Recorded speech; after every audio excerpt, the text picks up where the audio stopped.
안녕하세요. 저는 40대 중반을 바라보고 있는 여자입니다. 요즘 가뜩이나 힘들어 죽겠는데 이젠 정말 사는 것이 힘에 부치기 시작하네요. 친구들한테 털어놓고 싶다가도 스스로 생각하기에도 제게 일어난 일들이 어이가 없고 기가 막혀서 차라리 내 얼굴에 침을 뱉는 게 나을 것 같더군요. 그렇게 입술만 달싹이길 수십 번. 그럼에도 불구하고 어딘가에 털어놔야 제가 숨이 쉬어지고 조금이라도 버틸 수 있을 것만 같아 고민에 고민을 거듭하다 이렇게 익명의 공간에다 글을 써서 사연을 보내봅니다. 이런 적이 처음이라 조금 횡설수설할 수도 있는데 조금 봐주시길 부탁드려요. 저는 정말 얼마 전까지 세상에서 가장 행복한 사람이었습니다. 남편과의 금슬도 무척이나 좋았고 무척이나 화목했고 행복했습니다. 저희 가족의 구성원은 저희 부부와 저희 사이에서 태어난 딸아이, 이렇게 3명이었어요. 남편은 저와 동갑이고 딸아이는 이제 중학교를 다니고 있습니다. 딸아이는 공부도 무척이나 잘해서 저희에게 항상 100점짜리 시험지만 가져다 주었어요. 저희 부부의 큰 자랑거리였죠. 그렇게 우리 가족은 서로를 아껴주고 사랑했으며 큰 소리 한 번 나지 않았고 정말 무척이나 화목했습니다. 하지만 그렇게 완벽하다고만 생각했던 제가 일군 가정은 제 착각에 지나지 않았습니다. 그 행복은 정말 순식간에 산산조각이 나버렸거든요. 저는 남편의 정확한 수입을 모릅니다. 사실 무슨 일을 하고 있는지조차 정확하게 알지 못합니다. 남편과는 선을 보고 만났고 1년 정도 교제 끝에 식을 바로 올렸거든요. 그리고 결혼과 동시에 남편은 제게 일을 그만두기를 원했고 저 또한 아이를 낳고 기르는 것에만 집중을 하고 싶어서 전업주부로 전향하게 되었습니다. 남편은 자신이 무슨 일을 하고 있는지 정확하게 말하는 것을 조금 꺼려했어요. 그래서인지 저도 언젠가부터 그런 행동이 조금 이상하다고는 막연하게 느껴왔던 것 같긴 합니다. 그런데 그 기간이 점점 길어져서 너무 익숙해졌던 나머지 남편이 얼머부리면서 넘어가려고 하면 저도 그렇구나 하며 넘긴 것이 화근이 되어버린 것 같습니다. 무슨 업종인지 물어본 적이 없었던 것은 아닌데 투자하는 업계에서 일을 하고 있다고만 알고 있어요. 사실 제가 많이 알고 있는 업종이 아니라서 그냥 그러려니 한 것도 있습니다. 이것도 제 죄라면 죄겠죠. 어찌되었든 저는 남편에게 따로 생활비를 받아서 생활을 했어요. 사실 매달 받는 생활비 자체도 다른 가정에 비해서 매우 넉넉한 편에 속합니다. 생활비로만 제게 500만 원 정도를 주거든요. 그 외에도 저희 형편은 넉넉한 편에 속했죠. 사실 일반 회사원 월급을 뛰어넘는 금액이 저희 집 한 달 생활비로 쓰입니다. 보험이랑 각종 공과금과 생활비를 쓰면 돈이 남아 돌아요. 그 남은 돈은 제가 따로 저축을 하거나 제 용돈으로 사용하고 있었어요. 그래서 전혀 의심을 하지 못하고 있었죠. 매달 정확하게 500만 원씩 쥐어주며 생활비라고 하니까요. 경제적인 부분은 남편이 전부 도맡아서 관리를 했어요. 그리고 사실 저도 남편이 저보다 경제관념이 더 좋고 우월하다고 은연중에도 생각하고 있어서 저도 정해진 금액을 생활비로 받아서 그 돈만 운영하는 것이 편하기도 했고요. 계절이 바뀌면 새 가족이서 해외로 여행을 떠나기도 했고 각종 기념일이면 남편은 제게 정말 초호화 명품 가방이나 액세서리들을 사주면서 이벤트도 해주었습니다. 남편이 제게 참 다정한 사람이어서 잘해주기도 했거든요. 정말 로맨틱한 사람이었습니다. 일상을 살아가면서도 꽃다발을 종종 받고 손편지도 받고 그렇게 알콩달콩 지냈습니다. 남편과 선을 보게 된 것도 저희 친정이 그리 부유한 환경이 되지 못해서 부잣집에 시집 가고 싶었어요. 떵떵거리면서 여유롭게 살고 싶었죠. 그래서 선을 봤습니다. 제가 선을 본 조건은 재력, 딱 그거 하나뿐이었어요. 물론 저도 아무런 스펙을 쌓지 않은 것은 아닙니다. 평범한 집안에서 지원을 제대로 못 받고 자랐지만 결혼시장에 메리가트 있게 살아남기 위해 다른 여자들보다 눈에 띄기 위해서 팔자 한번 고쳐보고 싶어서 정말 최선을 다해서 살아왔어요. 학창시절 내내 공부로 전교권에서 놀아서 대학도 손에 꼽히는 곳으로 입학했고 좋은 성적으로 졸업을 했어요. 당연히 직업 또한 좋은 직업을 택했습니다. 시집을 여유로운 곳으로 가서 전업주부를 하려고 어렸을 때부터 정해놨었고요. 남편은 그런 제 공부머리와 외적인 부분을 마음에 들어 했고, 저 또한 남편의 부유함이 마음에 들었습니다. 그렇게 저희는 연애를 하게 된 것이었고요. 서로가 원하는 니즈가 잘 맞았으니까요. 그런데 만나다 보니 남편은 부유함뿐만 아니라 다른 장점들도 엄청 많은 사람이었습니다. 다정하고 로맨틱하고 정말 동화 속 왕자님 같은 사람이었어요. 그래서 결혼을 결심하게 된 것이고요. 솔직히 저는 조건 보고 결혼한 것이 그렇게 나쁘다는 생각을 하진 않아요. 저도 그런 사람들과 비슷해지기 위해 죽기 살기로 노력했고 제 자신을 가꾸었으니까요. 내적이든 외적이든 뭐든요. 그래서 결혼을 했을 때 정말 행복했습니다. 제가 원하는 삶에 한 발자국 가까워졌으니까요. 그렇게 아이를 낳아서 길렀고 가사일도 해가고 남편의 내조를 해가면서 지금까지 지내왔죠. 그런데 얼마 전 제가 누렸던 그런 부유함과 여유로움이 누군가의 등골을 뽑아 나온 고열이란 사실을 알게 되었습니다. 정말 그때 받은 충격은 아직까지도 가시지 않고 있습니다. 저는 철석같이 남편이 투자업계에서 일을 하는데 수익이 고수익이기에 그 말을 온전히 믿었습니다. 요즘 떠오르고 있는 비트코인이나 주식 또는 비싼 와인, 이런 것들로 돈을 벌어들여서 배당금을 많이 받는 건가 싶기도 했어요. 근데 남편은 제가 꼬치꼬치 캐물으면 조금 불쾌하거나 불편해하길래 제 딴에는 배려해서 그렇구나 하고 넘긴 거고요. 그런데 남편이 말한 투자는 불법적인 일이더군요. 정말 법에 걸리는 일 말이에요. 남편은 조직적인 구조로 사람들을 모았고 그 사람들과 합심해서 불법적인 일을 했습니다. 정말 상상치도 못한 일이었죠. 제가 듣고 앉아 있는데 믿겨지지가 않을 정도였고 입이 정말 떡하니 벌어졌죠. 불법 사이트 운영과 스포츠 도박 사이트 운용은 정말 우스울 정도로 가벼운 죄였습니다. 앞장서서 사기를 치고 다녔고 불법적으로 경매와 거래를 통해 돈을 벌고 있더군요. 하루는 남편이 연락이 되지 않더라고요. 아침에 나갔는데 퇴근 시간이 지나고 밤이 늦고 새벽이 다가와도 남편은 집으로 귀가하지도 제가 건 전화를 받지도 않았습니다. 결혼 이후 10년이 넘는 세월 동안 단 한 번도 연락이 되질 않거나 말없이 외박을 한다거나 그랬었던 사람이 아니었는데 연락이 되질 않더군요.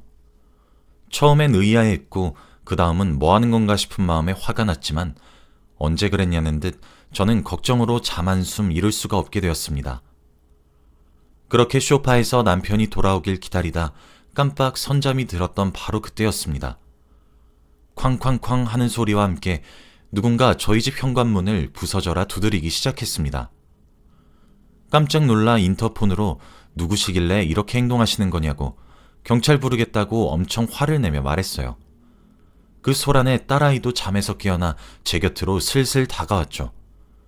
그런데 소란을 만든 사람이 한둘이 아니더군요. 당장 내 돈을 돌려내라며 경찰 부르라고 화를 내는데 정말이지 너무 당황스럽더군요. 현관문 걸쇠를 걸고 문을 제대로 열진 않고 살짝만 열어 무슨 일 때문이냐 물었습니다. 그런데 그 사람들이 제게 남편의 이름을 대면서 무슨 관계냐고 화를 내며 묻더라고요. 와이프가 되는 사람이다 라고 말을 하니 정말 입에 담기 힘든 욕을 하면서 그 좁은 틈새로 팔을 우겨 넣어 제 머리채를 잡으려고 허우적대는데 진짜 너무 무서운 겁니다. 딸아이는 돌아가는 상황을 보더니 경찰에 신고했고 10분도 채 지나지 않아 경찰이 집에 도착했습니다. 제가 뭐 돌아가는 상황이라도 알아야 해명을 하든 변명을 하든 할 텐데 저는 지금 남편도 연락이 안 되고 있고 영문도 모른 채로 쌍욕을 들으니까 진짜 심장이 벌렁벌렁거리면서 너무너무 두렵더라고요. 게다가 집에 저와 딸아이밖에 없으니. 경찰이 도착해 저희 집 현관문에 붙어있는 사람들을 중재했고 저도 지지 않고 맞섰습니다. 자꾸 이렇게 위협적으로 나오시면 공갈 협박죄로 경찰에 신고할 거니까 적당히 행동하시라고 했죠. 이런 식으로 나올 거면 돌아가시라고 저는 대화할 마음도 없다고 하면서요. 제가 그렇게 나오니까 뭐 그 사람들이 어쩌겠습니까? 그렇게 경찰관을 대동하여 저희 집안으로 들어오게 했고 새벽에 대화회장이 열렸습니다. 본능적으로 딸아이는 몰라야 할 것 같아 방으로 들여보냈어요. 근데 그 사람들 입에서 나오는 이야기들이 정말 놀라서 뒤로 자빠져도 할 말이 없을 정도더라고요. 그 사람들이 제게 해준 이야기들을 종합해보자면 첫째로 사람들을 대상으로 전세금 사기를 치고 다녔고 그렇게 피해 입은 금액만 40억이 된다고 합니다. 그리고 둘째로는 명의도용을 이용해서 대포통장으로 돈을 빼돌렸다고 하더군요.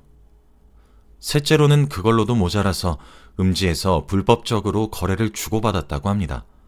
고가의 물품들을 대상으로 말이에요. 마약이나 총기류가 아닌 것이 다행이라 생각하는 제가 너무 어이가 없더군요. 그리고 경찰에서 이야기를 듣다가 남편의 신원을 조회해본 결과 이미 전과가 있는 사람이었습니다. 불법 사이트와 도박 사이트 등을 해외 서버를 기준으로 돌리면서 돈을 정말 억소리나게 벌어들였고 그걸로 형사 기소가 되어서 과거엔 징역도 한번 살았더라고요. 저는 점점 드러나는 남편의 실체에 정말 까무러치고 싶은 심정이었습니다. 두 귀로 직접 들으면서도 믿어지지가 않았어요. 심지어는 계속 자가로 알고 있었던 집조차도 저희 소유가 아니었고 다달이 1,000만 원 가까이 되는 돈을 월세와 관리비 명목으로 남편이 지불하고 있었더군요. 남편은 전날 밤에 어쩌다 발목이 잡혀 이 모든 죄목이 낱낱이 밝혀지게 되었고 그래서 처자식을 집에다 버리고 몰래 혼자서 야반도주를 했다고 하더군요. 저는 그 사람의 와이프라는 이유 하나만으로 경찰에서 조사를 받아야 했습니다.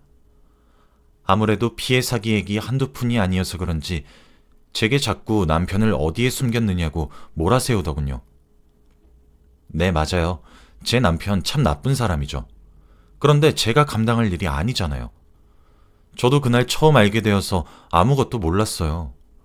두 귀로 직접 들을 이야기들을 정리하는 것조차도 저에게는 정말 많이 버거웠는데 자꾸 저더러 남편에게 연락을 하라고 하는데 정말 눈앞이 깜깜하더군요. 결국 조사 결과 제게는 혐의가 없다는 진실이 밝혀지게 되었고 그 사람들은 충분히 이해하는 마음이 들었어요. 저를 잡아 족치고 싶었겠지만 그럴 수 없는 현실이 원망스러웠겠죠. 여유롭고 평화롭게 살던 제 가정은 순식간에 파탄나게 되었고 게다가 파탄 원인이 되는 남편의 존재는 살았는지 죽었는지조차 알 수가 없었습니다. 당연히 저희가 살던 아파트도 나오게 되었고 친정에서 제게 작게 도움을 주셨고 그 돈으로 작은 월세방 하나를 구했어요. 딸아이의 학교에도 온갖 소문이 다 나서 딸아이는 자발적인 결정이긴 했으나 실상 강요받은 것과 다름없는 전학을 가게 되었고 항상 의젓하고 똑똑했던 딸아이는 엇나가기 시작했어요. 당연히 제 수중에 있는 돈들도 저는 비록 남편에게 생활비의 명목으로 돈을 받게 되었지만 그 돈 자체가 불법적인 루트로 벌어들인 돈이었기 때문에 사용할 수 없게 되었고 저 또한 급작스럽게 일을 해야만 했습니다. 하지만 경력이 결혼과 함께 단절된 여성은 일자리가 애초에 없었고 그 돈으로는 딸과 제 입에 풀칠하기가 어려웠죠. 경찰에게 제 남편이 붙잡혔냐고 틈이 날 때마다 찾아가서 여쭙습니다. 하지만 경찰 측에서도 남편을 붙잡을 수가 없었고 언제 잡힐지 모르겠다는 답변만 돌아왔습니다. 하늘이 무너지는 기분이었습니다. 딸아이는 점차 어긋나기 시작했고 나중엔 저 모르게 술, 담배도 배운 것 같더군요. 딸아이에게 이러면 안 된다고 얘기를 하면서도 상처받은 딸아이의 모습을 보면 참 입이 떨어지지 않았어요. 이렇게 살기 싫었고 살고 싶지 않다는 마음을 먹게 되기까지는 정말 짧은 시간이 걸렸습니다. 사람이 감당하기 힘든 어렵고 힘든 일들이 여러 개가 겹치게 되면 쉽게 모든 것을 포기하고 놓을 수 있게 되더군요. 이런 말이 엄마로서 하면 안 된다는 소리란 사실을 당시에도 저는 알고 있었지만 저는 그 충격들을 감당할 자신이 없었습니다. 어떻게 죽어야 그나마 아프지 않게 죽을 수 있을까 하며 삶에 대한 애정이 점차 사라졌고 죽고 싶다는 욕망이 하루하루 커져가던 어느 날이었습니다. 겨우 구한 아르바이트 자리에서 일을 끝내고 집에 들어오는데 저희 집 근처에 사람 인형이 하나 보이더군요. 또 피해자들인가 싶어 너무 두려웠고 저는 저희 남편 아직 저한테 안 왔다고 안 왔으니까 그만 좀 찾아오라고 소리를 빽 질렀습니다. 그런데 그 사람은 피해자가 아니더군요. 네, 여러분들이 예상했다시피 제 남편이었습니다. 남편은 그동안 어디서 어떻게 살았는지 모르겠지만 얼굴빛 한 점 상하지 않고 반질반질하더군요. 정말 기가 막혔습니다.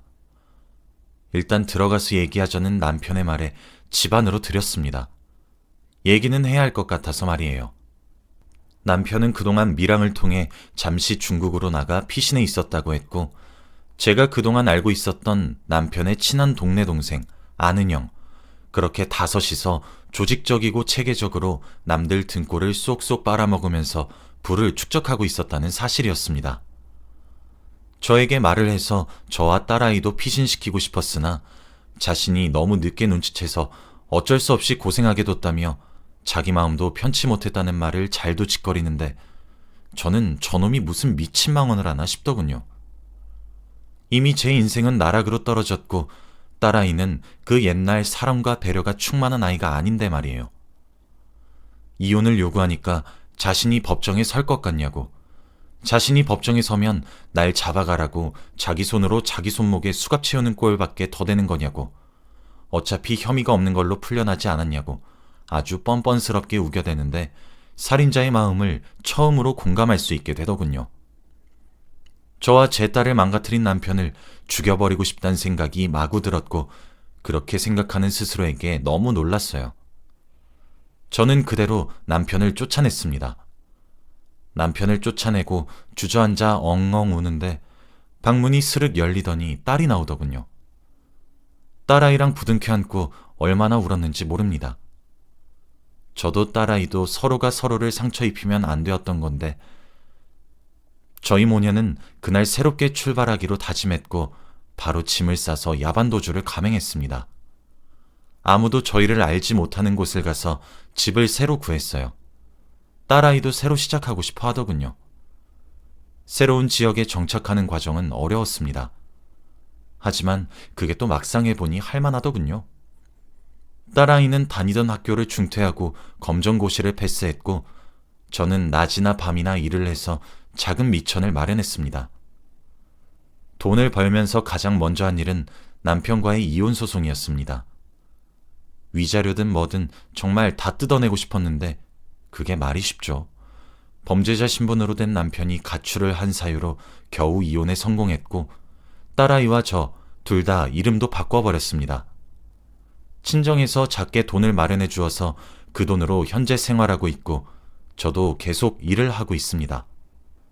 아무리 학벌이 좋아도 경력이 오래 단절되어 있다 보니 회사에 취직하는 것은 아직도 어렵지만 딸아이와 힘을 내서 살아보기로 약속을 했으니 최선은 다해보려고 하고 있어요.